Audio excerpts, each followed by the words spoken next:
Hi, I'm Gena. I was 10 when I first said I wanted to be an architect, but you're not born into something, you learn it.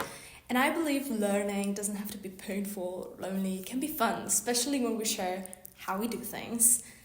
Sometimes the solution to our biggest struggle is already next door, you just haven't asked yet. That's the power of cooperation. In this video, I walk you through my personal workflow as an architecture student using Archicad, Adobe, and some custom database system I have built through the years to make your project work smooth and more organized. It's not about how to use every program step by step, it's about how I organize everything to make the process easier. I hope it gives you some ideas, inspiration on how to build your own system. So, my system starts with Archicad.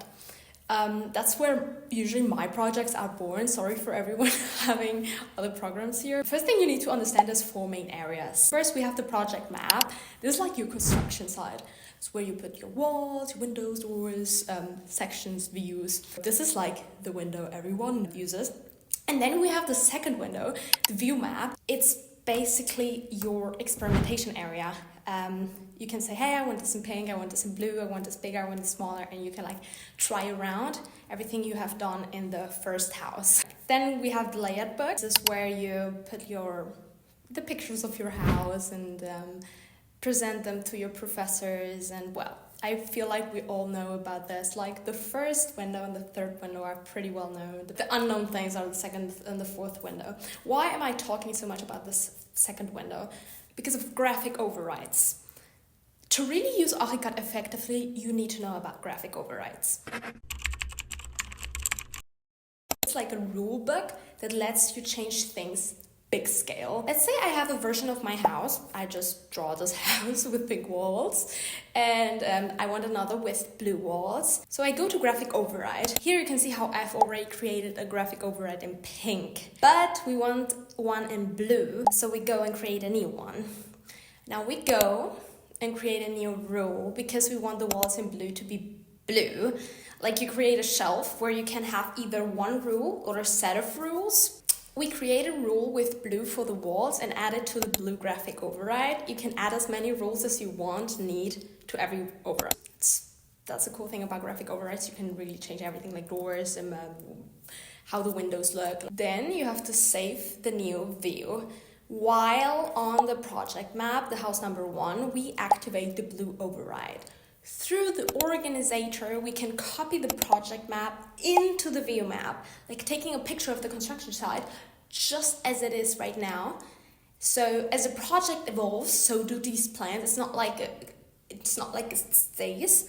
So if you add a door, you can see the door, but, and this is the important factor, walls stay blue. This way you can try infinite alternatives and you can change them pretty fastly through graphic overrides. Like if you say, oh my god, I want all blue walls to be now green, it's easy. And it's not only useful for colors, but also for scales, level of detail, and so on.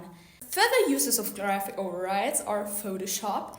Editing becomes so much easier because you can use color selection and you can easily create layers and upgrade your plans from this to this in a matter of minutes. Then the third window, the layout book, I create PDFs and export them to my database. And this is where the project grows up. You first start in Archicad and then you go to your database.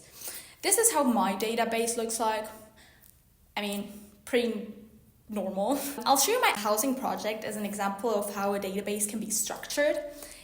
Every week has its folder. Some weeks didn't need one because things hadn't changed that much. In every folder, there is all documents of the week. For example, floor plan, inspirational pictures, reference projects, some dirty drawings, pictures of the current state of the working model, and so on. The 2 most important folders, though, are the midterm and the final presentation folder. These have to be curated. The weekly ones you only creative necessary. As soon as the submission deadlines get closer, your professor will eventually give you a list of what has to be delivered. Create a list of PDFs and constantly override them to keep them up to date. This way you have an overview on the workload you have. If you haven't, for example, created the floor plans yet, you can also create a file as a placeholder, like a text document in German. My laptop is in German. This is not a must, only if you feel it helps you with the overview, but the idea is to have like a visual representation on what you have to do. Having a working database early on makes a big difference. It lets you start assignments sooner, gives you more time before deadlines, basically because you know what you have to do, and almost always leads to better quality projects. And you may say, well, but I cannot see what I have already done. It's still a bit intangible. That's where InDesign comes into play. It's like a visual tracker of your project, because yes, having a database is beneficial, but if you don't know what's in there, it's like having a closet full of clothes and not knowing what to wear. I maintain 2 types of InDesign file. So we have number 1, InDesign presentation with weekly progress of the project.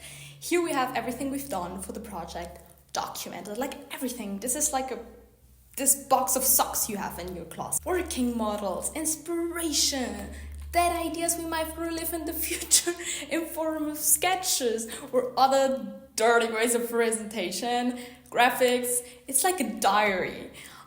It serves weekly feedback or eventual surprise check-ins from your professor, so that stops being a factor of stress.